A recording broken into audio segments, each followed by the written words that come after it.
Rwanda is a platform that empowers young girls to feel confident and give them a platform to share their ideas. And I wanted to be, my sound to be heard in a bellow, my voice to be an echo. Ikintu cyambere gitumye numva meze neza nuko nashaka kuza mu irushanwa rya Nyampinga w'u Rwanda uno munsi nkaba narigezemo.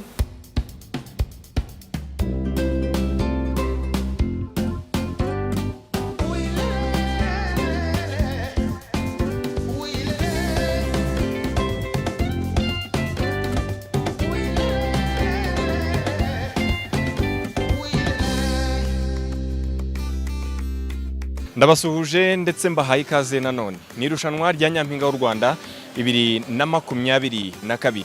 Ni irushanwa ritangiriye mu majonjora yibanze cyangwa se auditions mu ntara, aho ku munsi w'ejo twari turi mu ntara y'Amajyaruguru mu karere ka Musanze, aho abakobwa 9 bamaze kuboneka abazahagarira intara y'Amajyaruguru. Uyu munsi turi mu ntara y'Iburengerazuba, turi mu karere ka Rubavu, aho abandi bakobwa 50 barenga biyandikishije muri ino ntara kugira ngo hatoranywemo abazayihagarira mu marushanwa ya Miss Rwanda 2022. Bagiye kuba baca imbere y'akanama nkemurampaka, bagiye kuba bapresenta imishinga yabo banasubiza ibibazo bitandukanye kugira ngo aba judges nabo baze guhitamo abakobwa bazahagarira intara y'Iburengerazuba muri Miss Rwanda 2022. Ariko mbere yuko twerekeza muri sale, munyemerere tubanze twumvuka aba bakobwa bameze, tubanze tumenye mood bafite, tubanze tumenye uko biteguye guca imbere y'akanama nkemurampaka, uko biteguye gusubiza ibibazo bitandukanye ndetse n'ikizere bifitiye kugira ngo babone pass cyangwa se uburenganzira ndetse n'amahirwe yo guhagararira intara y'Iburengerazuba muri Miss Rwanda 2022. Mugumane natwe. Miss Rwanda 2022 yatewe inkunga na Africa Improved Foods, University of Kigali, Bella Flowers, Hyundai Rwanda, Forza Gaming, Primus, La Palisse Nyamata, Volcano Express, East African Promoters, Africa Medical Supplier, Merci Petroleum, Rwanda Forensic Laboratory, Makuza Peace Plaza, Copa Telecom, Smart Design, Igihe Limited, HDI Rwanda, Ian Collection, Bisa Deco, Keza Saloon, Diamond Smile Dental Clinic, Celine Dor, Auto Express Garage, Uzima Polyclinic, RBA, na Bank of Kigali, financially transforming life. Neza. Neza. Witwa nde? Nitwa Irumba Elodie. Elodie. Yego. Elodie, umeze neza? Meze neza. Umeze neza? Yego. Umuntu ufite mu bwoba? Oya ntabwo. Yego. Gashize.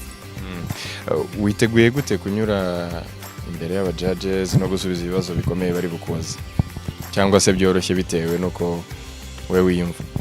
Yego, niteguye neza. Ubundi cyambere ngiye kindi mu mutima, ntago nitaye kuri bagenzi banjye ko twese aha turashoboye, ahubwo icyambere niragije imbere yuko nzahangaha nyimana. Munyemerere nanone nkuko turimo kugenda twakira abakobwa batandukanye bagiye kuba mu kanya gato baca imbere y'akanama nkemurampaka, twakire undi mu barimo guhatanira guhagararira intara y'Iburengerazuba. Muraho? Muraho neza. Umeze neza? Ndakomeye. Witwa nde?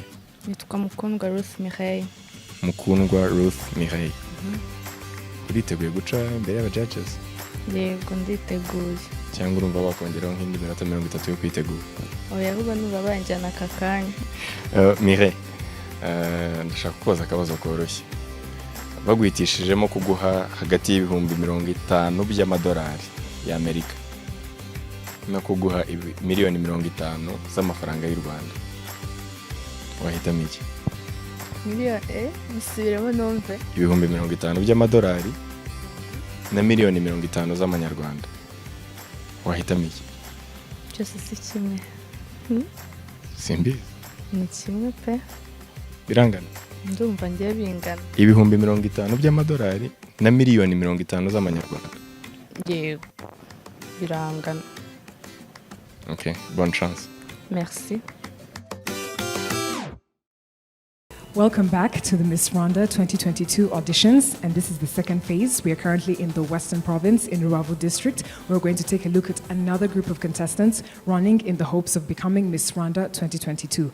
Which of these girls are going to make it through? We're going to be taking a look at different girls showing their beauty, brain, and culture, and I'm sure you do not want to miss. So to be here to help us make these tough decisions, we have a group of judges who know it best, and the first group of judge is going to be Miss Umurerwa Evelyn. Thank you so much for being here. The next person who's going to be helping us make these decisions, James Munyaneza. Thank you so much for being with us. And last but not least, we're going to be with Ms. Mutesi Jolly. Thank you so much for being here. So these are the judges who are going to be helping us make these decisions. So sit tight as we witness the contestants who are running in the hopes of becoming Miss Rwanda 2022.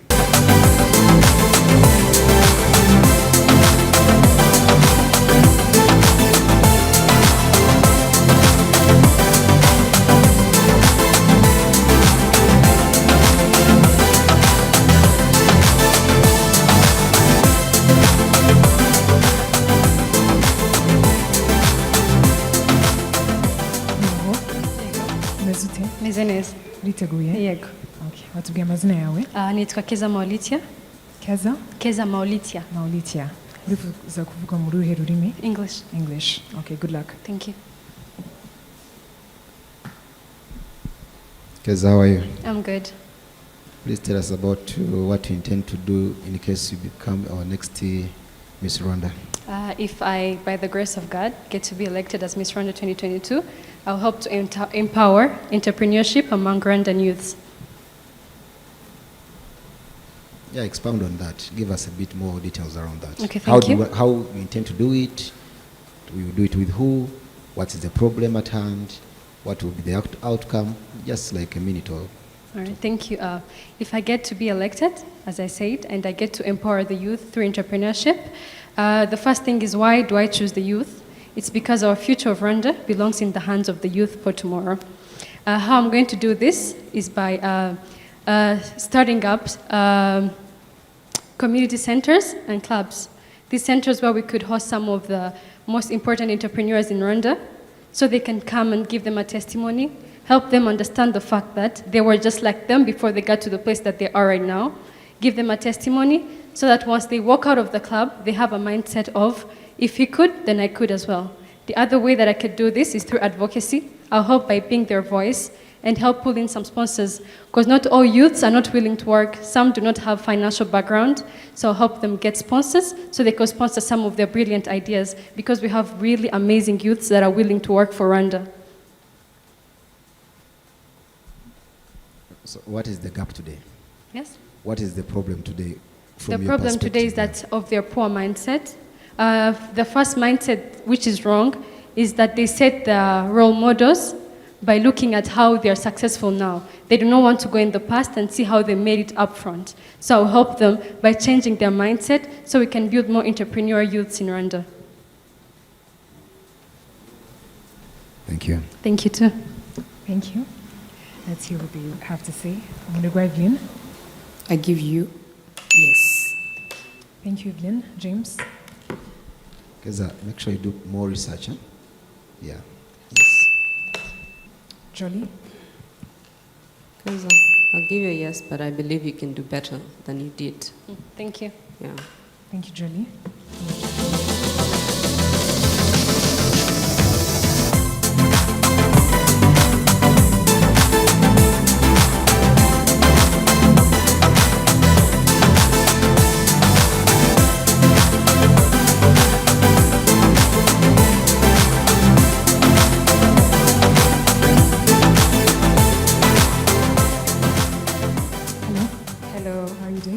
Fine. Are you ready? Yeah, I'm ready. All right, please tell us your names.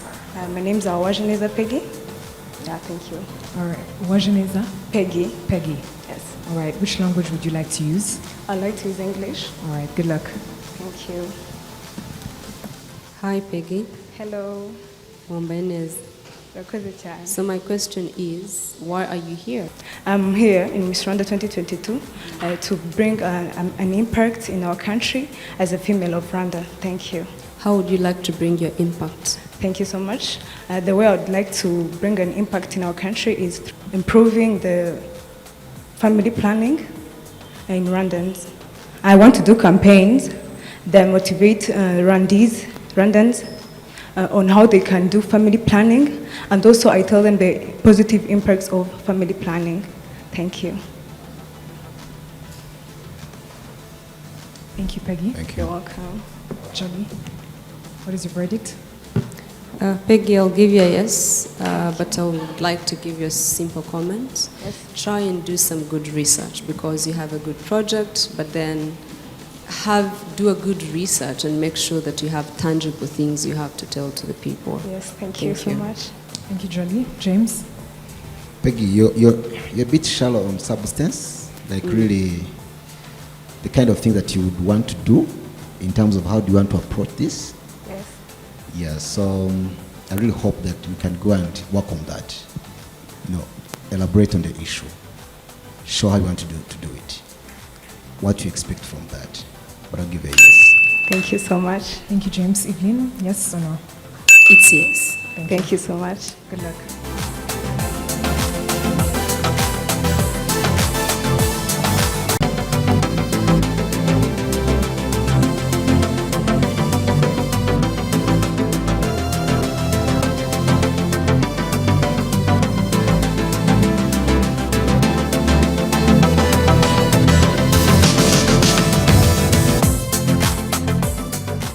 Mwiriwe, amazina yanjye banyita Nadia Isaro, abanurutse mpagarariye intara y'Iburengerazuba, ndangije amashuri yisumbuye mu mibare,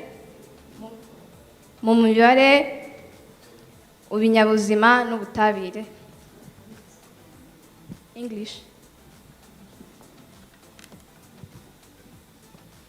Hi. Hi. Your name is? Nadia Isaro. Nadia Isaro. Isaro Nadia. Why are you here today?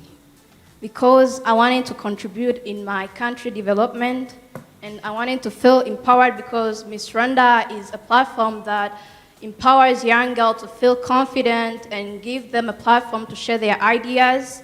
And I wanted my sound to be heard in a bellow, my voice to be an echo. Thank you. Tell us, what do you think about gender equality? As women are given the same right as men, and women have so much to contribute in our country development, like all women that are here, they are powerful women who are impacting our country in so many ways. So that's how I think about women emancipation, because it brings a huge development and impact to our country. Thank you. Nadia, talk about your project. What do you intend to do if you become Miss Rwanda? What I intend to do when I become Miss Rwanda is, my project is called Education with Reading. The reason why I themed my project this way is because through reading, we boost our brains, we feel confident, and we come around many problems through reading that can help to tackle some problems you can encounter in our life, like psychological, philosophical, social, economical, and political problems. Let me share my story with you guys, because the reason why I have decided to come here. Nadia, wumva wakora iki ubaye nyampinga w'u Rwanda? Icyo numva nakora ni ugufasha nkakangurira abantu kujya basoma through my campaign. I'll provide books through different libraries, establishing public libraries in rural areas, because there's still a challenge because many people don't get access to books, even though there are still few people who read in our country.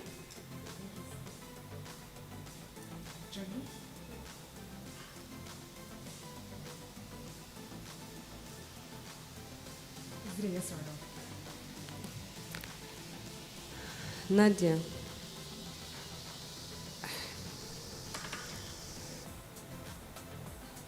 ntabwo ibintu byawe biri coordinated.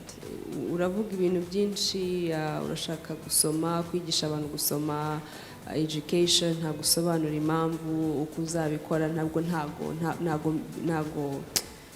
nyuzwe muri make. Content yawe irasa nkaho iri disorganized, ariko nibwira yuko niba ari igihunga cyangwa se ubwoba, nugira amahirwe yo gutambuka, I believe you can do better. For now, ndaguha yes. James, yes or no? A very important subject, but presentation, so sure. Isaro Nadia ndaguha yes ariko icyo nabonye ufite ubwoba ufite igihunga uravangavanga ibintu kandi uramutse ubishyize ku murongo neza wabisobanura neza wavamo n'umwarimu mwiza by the way ariko reka ubwoba n'igihunga nguhaye yes nugira amahirwe yo gukomeza uzabikosora. Thank you. You said you have your own personal story. What? You said you have a personal story. Yeah, my personal story is because the reason why I decided to participate in Miss Rwanda, before I usually watched Miss Rwanda pageant yearly, and I felt the urge to come and contribute, give my contribution, but I was still afraid. But when I read a book about empowering women by Louise Hay, that's when I decided to join here, to come here and give my thoughts to the world.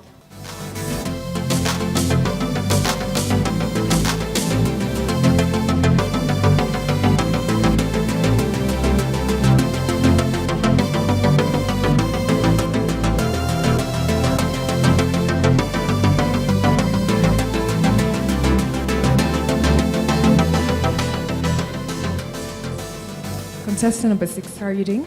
I'm good, how are you? I'm very good. Are you excited? Yeah, I'm excited. Are you nervous? A bit. A bit? Okay, you got this. What are your names? I'm by the names of Nshuti Muheto. Nshuti Muheto. Yeah. What language would you like to speak in? I would like to use Kinyarwanda. Okay, good luck. Thank you. Muheto uri mwiza pe. Murakoze cyane. Warubizi? Murakoze. Oya, warubizi. Ntabwo navuga ngo ndabizi. Za amahirwe masa. Murakoze. Muheto. Yego. Uraho. Uraho neza. Yeah. Ibyo avuze byo numva ntamuhakanye cyane ariko ahangaha urabizi ko substance yeah. So tubwire umushinga wawe umeze gute rero umushinga wawe tubwire igitekerezo cyawe cy'umushinga tubwire icyo uko uzawukora utubwire icyo uzatugezaho nk'igihugu. Murakoze cyane. Umushinga wanjye ni igiceri program. Uyu ni umushinga washyizwe hanze na leta mu mwaka wa 2014 mu kwa 11. Ni umushinga leta yashishikarizaga abaturarwanda cyane ku bagore kwizigamira bakoresheje igiceri haba ku cyumweru cyangwa ku munsi byaterwa n'uko yifite. Ariko itandukano ryaba ririmo uno mushinga ndifuza ko waza cyane mu rubyiruko muri rusange. Umushinga wanjye ikintu uzabuje gukemura cyangwa gufasha twabibonye cyane muri kino gihe cya corona imibereho muri cya gihe yarahindutse cyane. Igitekerezo cy'umushinga cyaje ubwo nabonaga akamaro iriya projet yagiriye abantu bari kuwukora cyane nko mu byaro nko muri Nduba wafashije cyane abawukoze abagore bakoze muri icyo gihe kwiteza imbere. Hari abatangiye ama business yabo barabafashije cyane. Muheto ndacyumva igitekerezo cyumvikana. Okay. Uzagikora gute rero? Ukuntu nzabikora ndakeka hari ibintu utakwiga ukuze ngo uhite ufata cyangwa uhite wumva yuko hari akamaro bigufitiye cyane. Ndumva yuko bino bintu byo kwizigamira tubihereye mu mashuri mato umwana agakora ari ibintu atekereza agakora ari ibintu yigishwa bizamufasha kubyumva vuba yumve yuko hari icyo byamumarira kuba yakwizigamira. Icyo ni icyambere. Ubundi buryo bwa kabiri nabikoramo ntagereza kubinyuza mu bukangurambaga binyuze mu mahuriro bagenda bahuriramo nk'ama unity clubs. Ubundi buryo nabikoramo nagerageza kujyana n'itangazamakuru tukabinyuza mu binyamakuru tukabinyuza mu maradiyo ku mateleviziyo kuri programme zigenda zitandukanye zanyura. Hanyuma nk'igihugu kumva bizatugeza ku kirero inyungu imwe ya nyuma wumva uti y'ingenzi savings culture ibaye iri rooted twayizamura amashuri mu bana batoya bakazamukana abantu bakajya basevinga nk'igihugu byatugeza ku kirero. Ego kwizigamira biramutse bibaye mu muco wacu nk'igihugu muri rusange byadufasha kuba abantu batangira ama business yabo ku giti cyabo byagabanya ikibazo cy'ubushomeri ko bagiye bizigamira byazagira cyagiye babona cya gishoro cyo kuba batangira umushinga wabo cyangwa business yabo. Ikindi cya kabiri byafasha urubyiruko cyane nko kuba n'abategarugori nk'ubu ngubu ndamutse nizigamira hari abari badashobora kujya ku ishuri ko bahura n'ibibazo byinshi bitandukanye kuko babonye yuko wenda ibibazo tugira bya buri kwezi ukumva yuko utajya ku ishuri kuko ufite isoni yuko wenda baguseka bagira iki, ariko uramutse wizigamira wabona ayo mafaranga yo kuba wagira icyo wifasha ukigura ibyo bikoresho waba ukeneye ukaba wajya ku ishuri, bigafasha umwana w'umuhungu nanone mu kwigira. Yizigamira yagura itungo rigufi niyo yaba inkoko yamufasha. Byumvikanye. Thank you. Akoze. Thank you. Joby, what are your thoughts? Muheto nk'uko nakubwiye urasa neza, witeguye mu buryo bugaragara, urabibona kuri mu marushanwa y'ubwiza koko, ariko inama nakugira ni uko fata umwanya utegura umushinga wawe neza, uvuga umushinga n'uyu nguyu uje gukemura ikibazo iki ngiki, tuzunguka ibi ngibi, igihugu kizunguka ibi ngibi. Naho ukomeje gusa nk'umpuzagurika cyane byakugora, ariko ubu ngubu ndaguha yes. Good luck. Thank you, Jolie. James? I think Muheto did well. You just need to be calm, believe in your idea, sell the idea, be convincing. That's all. Yes. Thank you, James. Evelyn? Muheto, reka kugira ubwoba cyane, sibyo? Ibintu byawe birateguye, ariko hari ibyo utinya kuvuga, ngo hari ibibazo abakobwa bagira ngo buri kwezi wabivuze ko bakenera amapads, ninde utabizi, n'ibindi bitandukanye. Donc gerageza wivanemo ubwoba kandi ibintu byawe ubishyire ku murongo. Ugenda guha yes.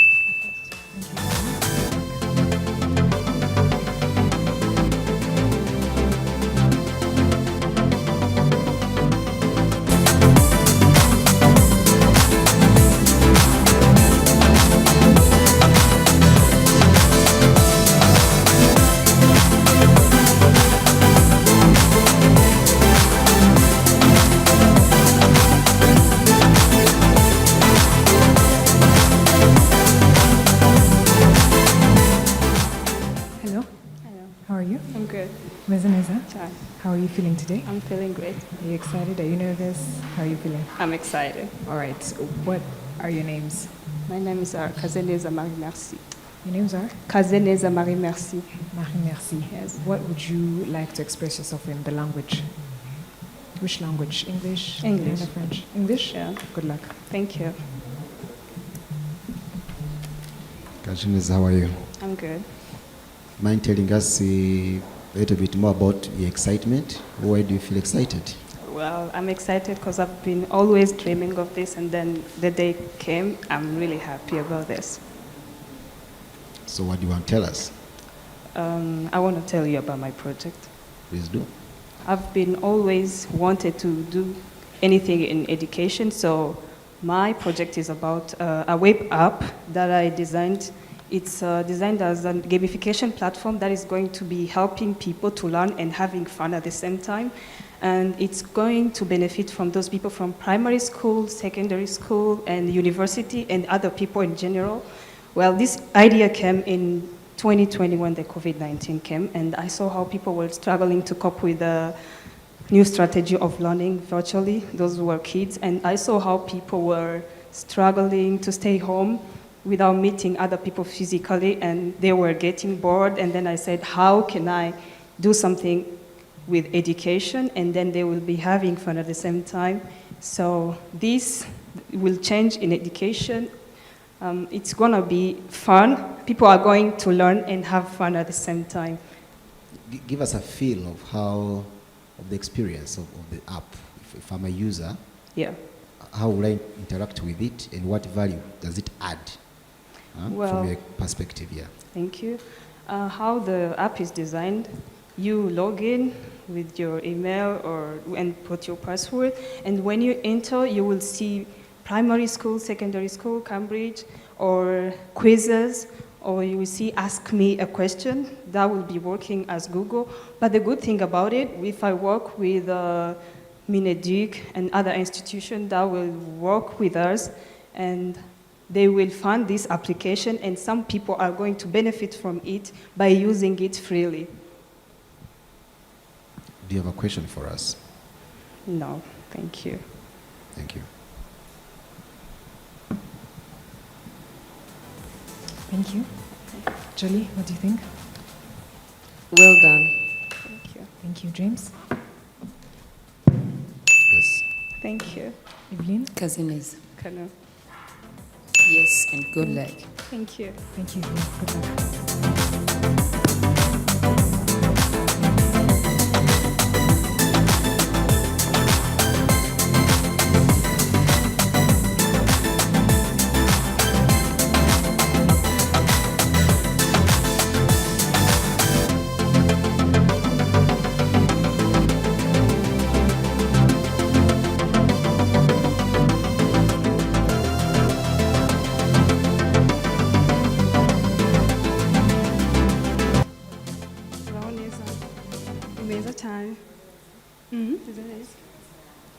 Nitwa Stella Matutina Murekatete, ndi umunyarwandakazi w'imyaka 21, nasoje amashuri yanjye yisumbuye, nkaba narize PCM, physique, chimie n'imibare.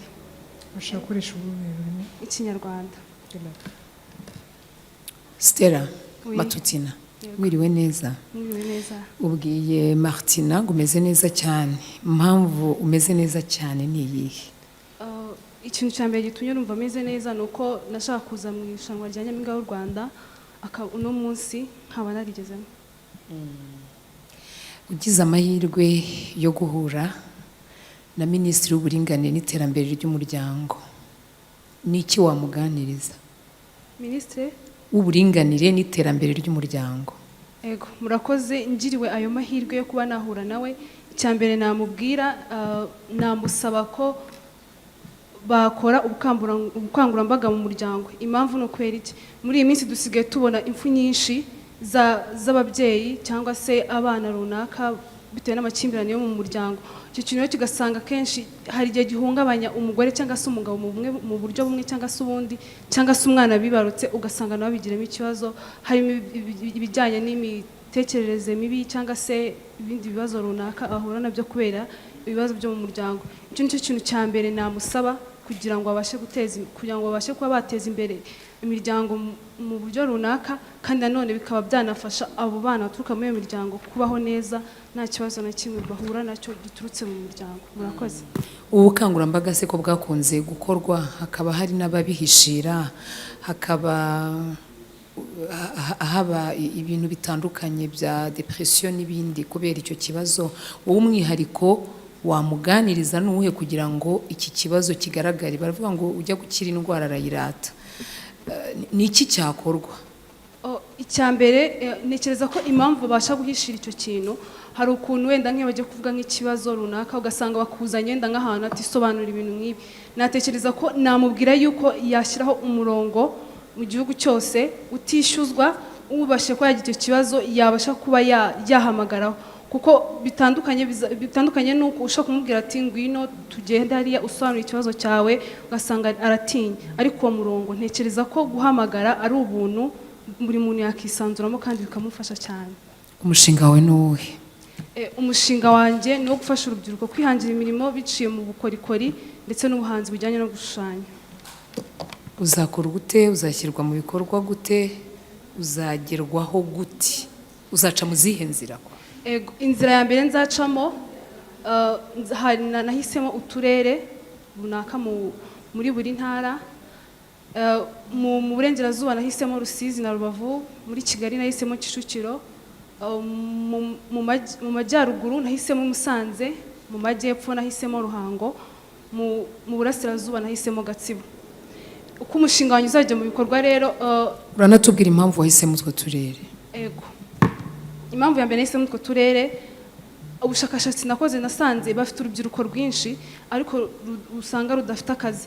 Rero mu bijyanye n'ubukorikori ubusanga nabafasha mu bijyanye no kudoda inkweto, kudoda imyenda ndetse n'ubuhanzi mu bijyanye no gushushanya, kuko bafite impano nyinshi. Ikindi kandi ugasanga urubyiruko nta kazi rufite, kuko nta kazi rufite ugasanga uramutse urufashije ukaba wabahereza nk'abantu abigisha kuba bakora ibyo bintu by'inkweto, kuba badoda iyo myenda, bizabafasha kuba babona bimwe mu bintu by'ingenzi bakeneye kuba bakigurira batarindiye gutegereza ko undi muntu wese ashobora kuza kukibakorera. Bizateza imbere igihugu. Abo bantu niba babasha kwihuriza hamwe bagakora amatsinda, bazakora amantoriye adoda izo nkweto, bakore n'ibyo by'imyenda, ndetse nabo bafite impano zo kuba bashushanya batezwa imbere. Nk'urugero, ubushakashatsi nakoze mu karere ka Kicukiro, nabonyemo abantu 15 bafite ubumuga bafite impano pe ariko usanga niba ashushanyije ikintu kubera ko ntabwo aritinyuka, ntabwo afite umuntu umuvugira wenda ngo amubwire ati wenda ca gutya na gutya, jya muri koperative, agashushanya igishushanyo cyiza pe, aho umuntu akaza akamuha nk'ibihumbi nka 2 kubera iki ntabwo afite ahantu ashyira iryo soko ry'ibintu byakoze. Rero niyo mpamvu umushinga wanjye nahisemo utwo turere, kandi nkaba mbona ko n'imisoro y'igihugu iziyongera, ibijya hanze biziyongera, ndetse na Made in Rwanda muri rusange. Murakoze. Murakoze. Jolie, yes or no? Good luck. Thank you, James. It's a big yes. Evelyn. Amahirwe mu masa Stella Matutina. Murakoze cyane.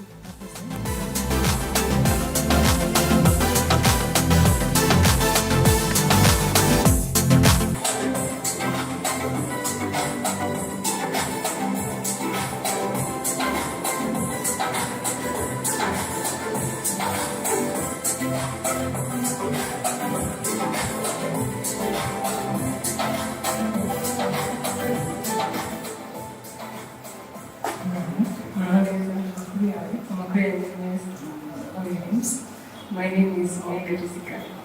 Yes. What language is English. Yeah. Thank you. Yes, good afternoon. Good afternoon. Which district do you come from? I'm coming from Kazeneza district. Kazeneza district. All the way from Isaro Nadia. Yeah. To Rwanda. To Rwanda, yeah. The last week, I think it was very good reason why you did that trip.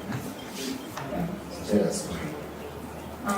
The first reason I made the trip from Kazeneza district to Rwanda district, first of all, is because when I was registering for Miss Rwanda, I wanted to represent the Western Province, and the ceremony was taking place from Rwanda district, so that's why I took the trip from Kazeneza district to Rwanda district. You come with ideas, right? You come with ideas. Yes. Which ideas? Tell us. So my idea is about fighting against stunting among children who are under the age of 5. Thank you. Or what I can call in my language, kurwanya igwingira ry'abana bari munsi y'imyaka 5. What's the situation in Karongi? The situation in Karongi is quite bad because the numbers there show that in my district, 32% of children in my district are stunted. So it's a really big problem in my district. So what do you see as the solution going forward? Thank you very much. So if I become Miss Rwanda, first of all, I will sensitize the youth so we can teach the parents of these children about stunting. Because one of the causes of stunting is the poor knowledge that the parents have about stunting. So I will sensitize the youth so we can teach parents more about this problem so they can fight it on a family level. Second of all, I'm going to work with the local communities and the health community workers so we can localize these children in the given areas that are more affected by stunting. So we can localize these children and we know. Can I say my innovation about this project? Sure.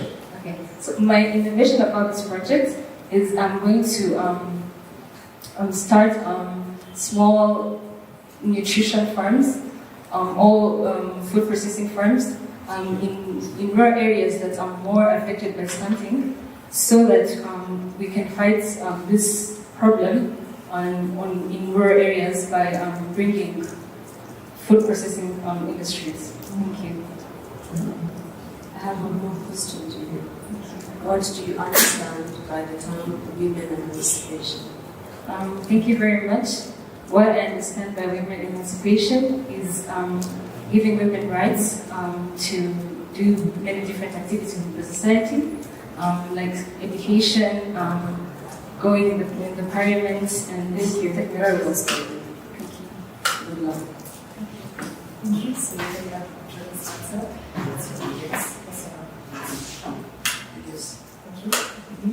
Just go back.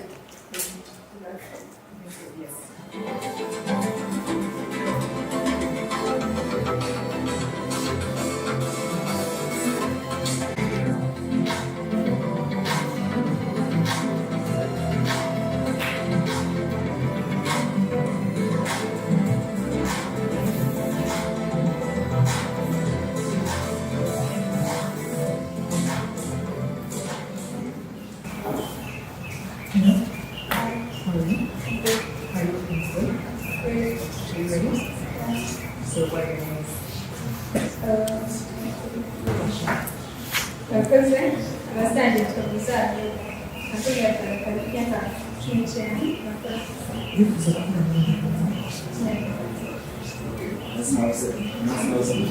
Mwiza Amelia. Mwiza, wageze mu sana? 12 heures. Nada, wageze ahangaha saa ngapi? Muri Noto. Saa 5 na Saa 5. None bigeze hafi saa 10. Urimo kubihangana. Ufite icyo ushaka? So urashaka iki? nk'uko tubizi ntabwo igihugu cyatera imbere hari uduce tumwe mu bihugu tukidindiye mu iterambere. Umushinga wanjye werekeye ku kirwa cya Mongo, ikibazo gikunze kugaragara ari inzara. Akaba ari byo bitera abana bamwe mu bana ntabwo umunyeshuri yajya kwiga afite inzara, kandi aribyo bikomokaho imirire mibi, aribyo bitera kugwingira kw'abana. Kandi Rwanda ariko nifasha kwiteza imbere kugira ngo igendane n'igihugu cyose kirushaho gutera imbere. Ku Mongo basanzwe baroba kugira ngo buri wese nyine agenda aroba amafi ye, bakabikora mu buryo butari bwa kijyambere. Icyo nabafasha mbere ndamutse ngira icyizere cyo kuba Miss Rwanda ni ukubafasha gukoresha uburobyi buteye imbere, gukoresha amakonti, tukubaka amataje, ari naho mbonera gukora amakoperative ashinzwe aya mafi bagenda baroba, bakayabika, then bakayagurisha, bakayacuruza, umusaruro bakuyemo bakifasha mu gukemura ikibazo kiri muri Mongo cy'inzara, banaboneraho kurushaho guteza imbere. Nashatse guhera mu ntara yanjye mfasha abakiri hasi kwegera imbere, gukuraho imirire mibi ituma abana badakura neza. Mongo ni pilot, naho uzahemba yawe, ariko mesaje gahunda zawe n'iz'abanyarwanda, aho ukavuga uti muri ba implementation kugira ngo mbashe kuba effective, ndahera ahantu ngire model uburyo bazashaka kwitwara ahandi bakwigira kuri iyi model twakoreye hano. Niyo gahunda. Kazeneza ndavuga ko rero mbwira umushinga wawe, umushinga ari mwiza, ikibazo cy'igwingira n'ikibazo cy'igihugu, hanyuma ube elaborate more umushinga wawe uje gukemura iki kibazo. Wenda ndifuza guhera aho, hanyuma nzabijyana mu gihugu, wenda ahantu runaka nzabikora muri buno buryo, hanyuma bizaziexpect. So umushinga mwiza ariko content very short and very long. So ariko ndifuza gukora neza. Amahirwe masa. Thank you, Joey. Thank you, James. What's your name? Thank you.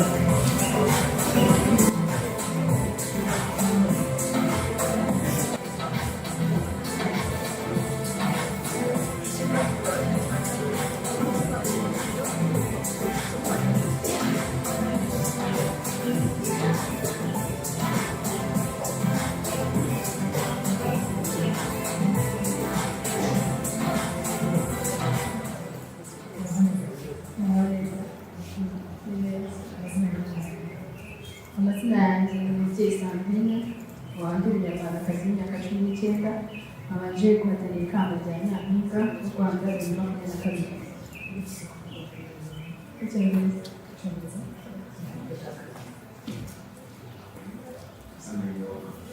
Thank you very much.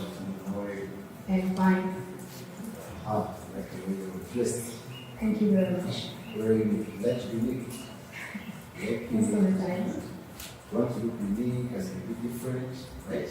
Yeah, I wanted to also represent my country because this is, after all, a beauty pageant for Rwanda, so I just wanted to try something different and dress for my country. Explain a bit more.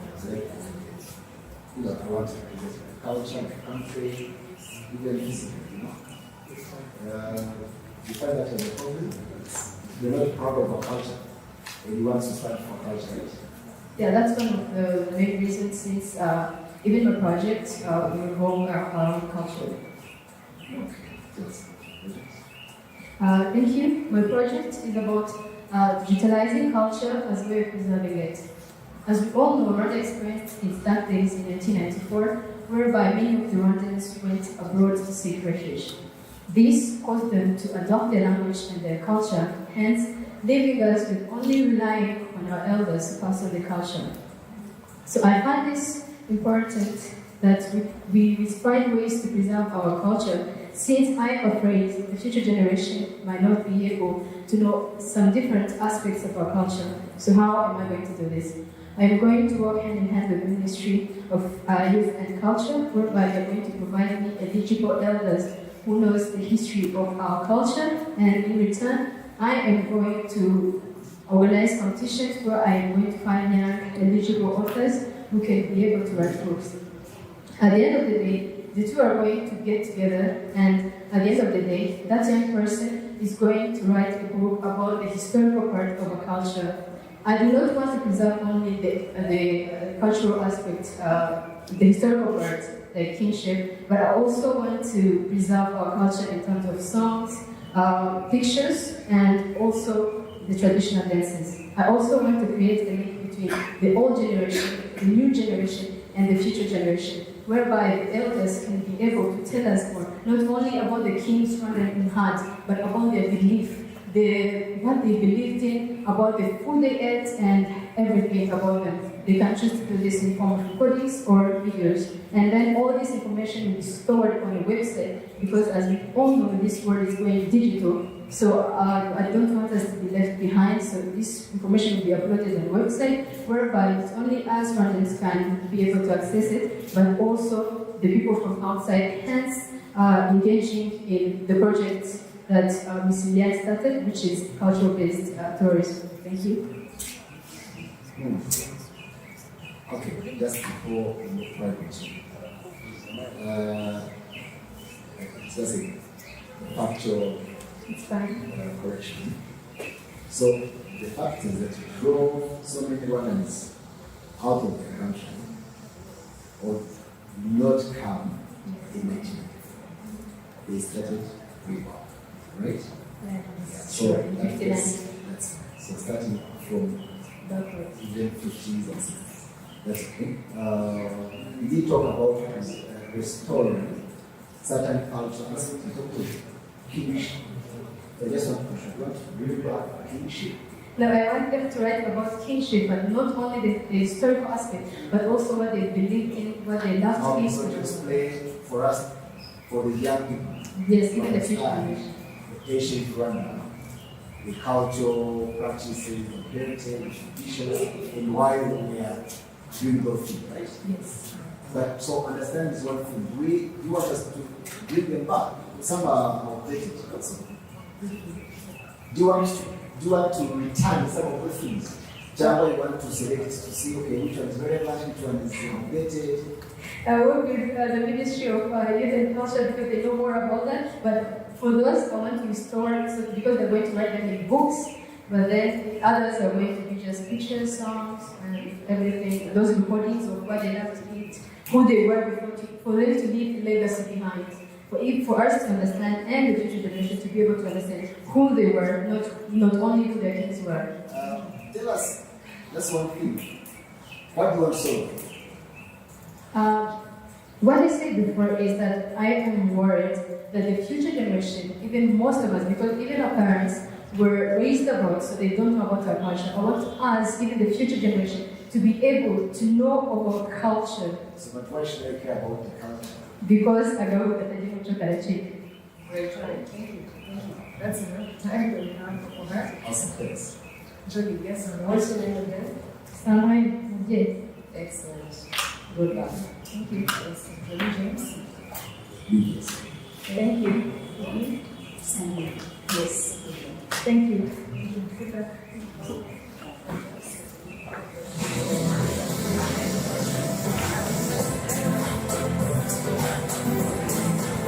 Miss Rwanda 2022 yatewe inkunga na Africa Improved Foods, University of Kigali, Bella Flowers, Hyundai Rwanda, Forza Gaming, Primus, La Palisse Nyamata, Volcano Express, East African Promoters, Africa Medical Supplier, Merci Petroleum, Rwanda Forensic Laboratory, Makuza Peace Plaza, Copa Telecom, Smart Design, Igihe Limited, HDI Rwanda, Ian Collection, Bisa Deco, Keza Saloon, Diamond Smile Dental Clinic, Celine D'Or, Auto Express Garage, Uzima Polyclinic, RBA, na Bank of Kigali, financially transforming lives. Welcome back to the Miss Rwanda 2022 Western auditions. We are back and the judges have finally made the decision. I know this is the moment that you have all been waiting for. We're about to find out who of these girls are going to be representing the Western province as we find out who is going to move on in the hopes of becoming Miss Rwanda 2022. So Sam, off to you. Tell us who's the first contestant to make it. Thank you very much, Martina. I have 9 names with me of contestants who qualify to the next round of being Miss Rwanda 2022.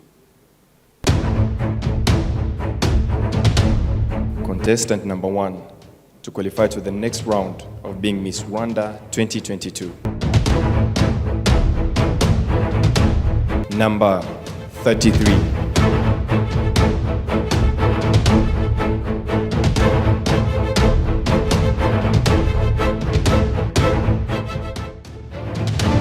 Congratulations, contestant number 3. You have made it. You're moving on to the next round. Congratulations.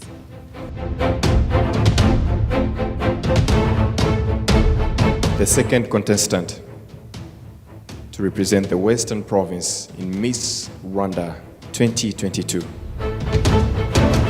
Contestant number 4.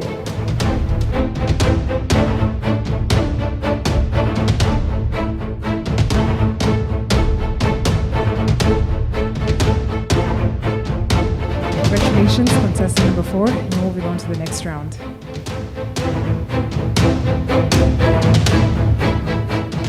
Abakobwa 9 nibo bari buhagararire intara y'Iburengerazuba mu irushanwa rya Nyampinga w'u Rwanda 2022. Undi mukobwa ubonye amahirwe yo gukomeza ndetse no guhagararira intara y'Iburengerazuba muri Miss Rwanda 2022. Nimero 15.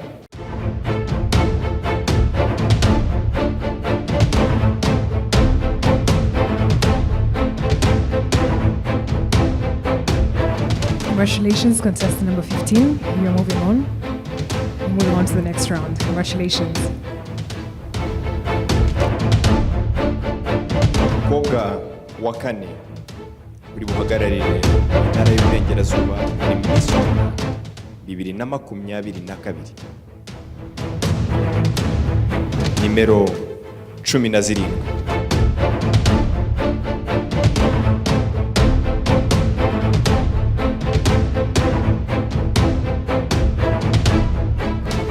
Congratulations, contestant number 17. You're part of the top 9 representing the Western Province. Thank you, Martina.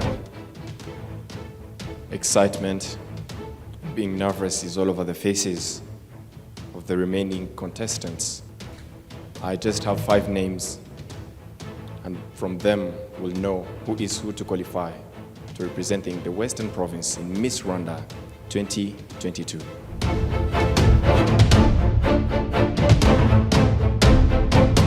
Number 32.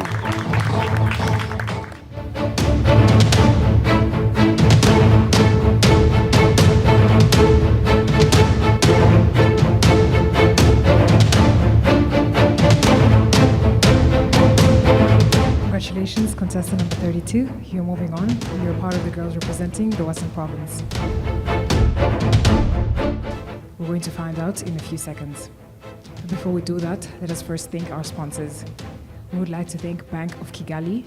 We would like to thank Africa Improved Foods, Bella Flowers, Forza Betting, University of Kigali. We would like to thank Primus, Hyundai Rwanda, Volcano Express.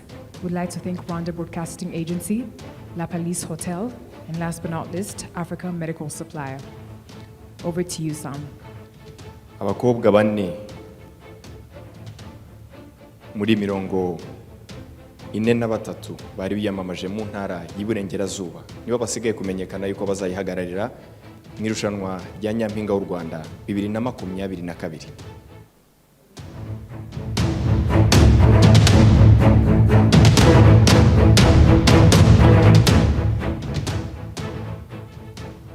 Undi mukobwa ubonye amahirwe yo guhagararira intara y'Iburengerazuba mu irushanwa rya Nyampinga w'u Rwanda 2022.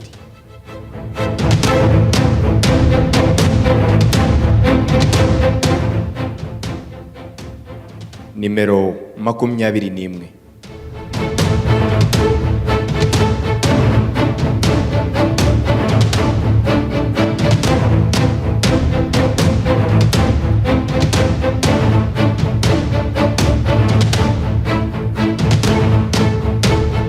Congratulations, contestant number 21.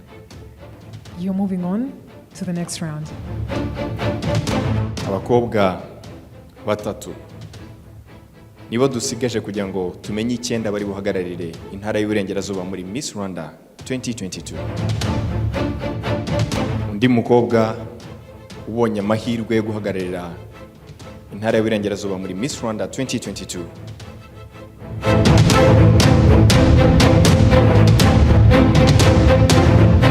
Nimero 2.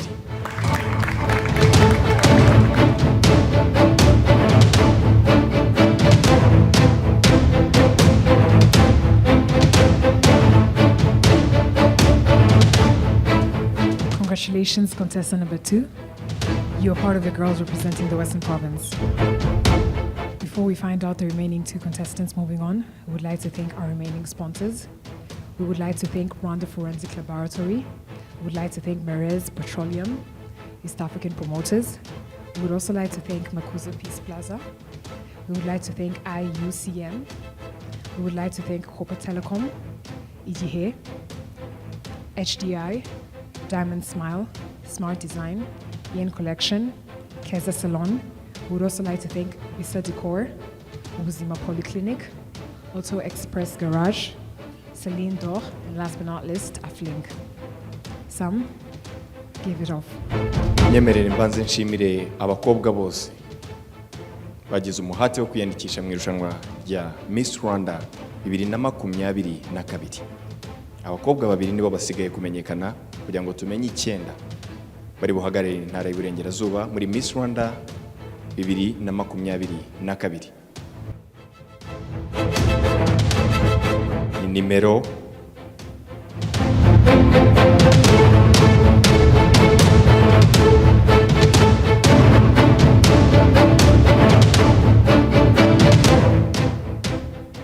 nimero 3.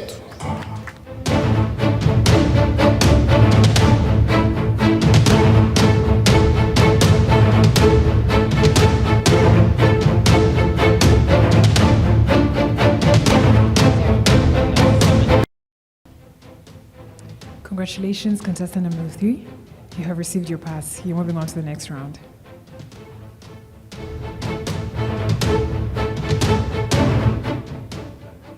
Cyemezo ntabwo cyari cyoroshye ku judges batatu. Abakobwa bose uko ari 34 babaciye imbere bagaragaza imishinga yabo basubiza ibibazo bitandukanye. Hanyuma judges baragenda baricara baduhitiramo abakobwa 9 bagomba guhagararira intara y'Iburengerazuba muri Miss Rwanda 2022.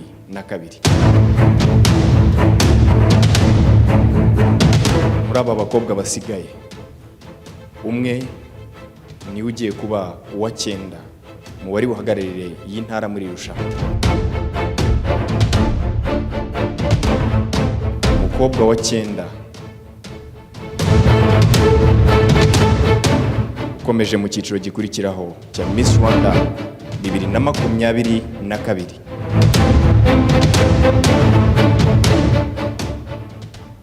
Ni nimero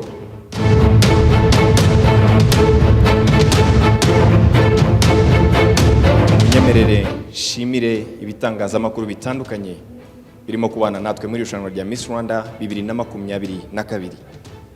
Ndashimira KigaliHits.com, Isimbi TV, Yago TV Show, Isibo TV, umuryango.com, Isango Star, X-Large TV, inyarwanda.com, TV and Radio 10, Kigali Channel 2, The New Times Rwanda, KigaliToday.com, Fine FM, Ukwezi.com, Umuseke.com, BNB FM, Umwezi, Tarifa, Flash FM, ndetse na One Nation Radio.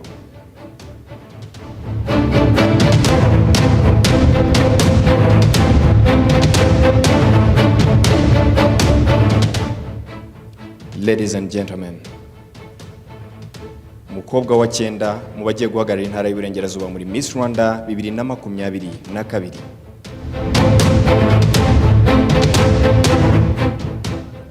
Ni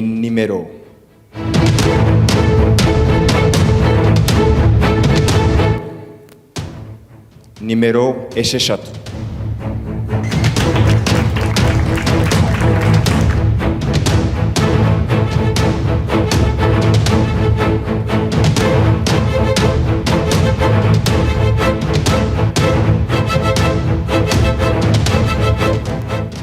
Congratulations, contestant number 6. You're part of the top 9 to move on and represent this Western province in the hopes of becoming Miss Rwanda 2022.